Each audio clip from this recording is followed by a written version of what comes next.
So, eto na nga yung package na na-receive ko last week. At dahil medyo maluwag ang schedule natin, eto na nga yung unboxing video mga mi. So, eto na yung parcel na receive na natin. Galing kay Cabela, Philippines. So, tara, unbox na natin.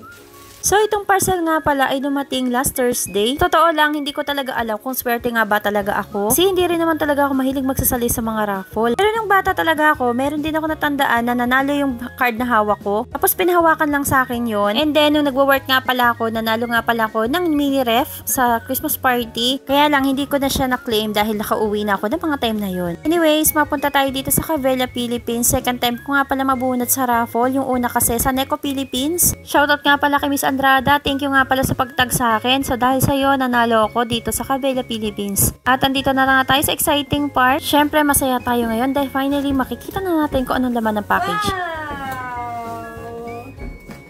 Wow! Wow! Ano to?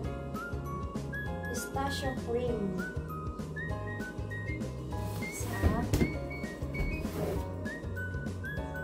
Pistachio cream, isa pa ulit. Kunafa, pistachio cream. Ganun din, kunafa, pistachio cream. And, uy, meron din akong maliliit. One. Ito, kunafa. Pistachio cream. And, kunafa. O, diba? Lucky winner! Nakalagay siya. Thank you! So, yun. Maraming salamat po, Cabela, Philippines. Excited na ako kung saan ko siya gagamitin. Yan na. Thank you!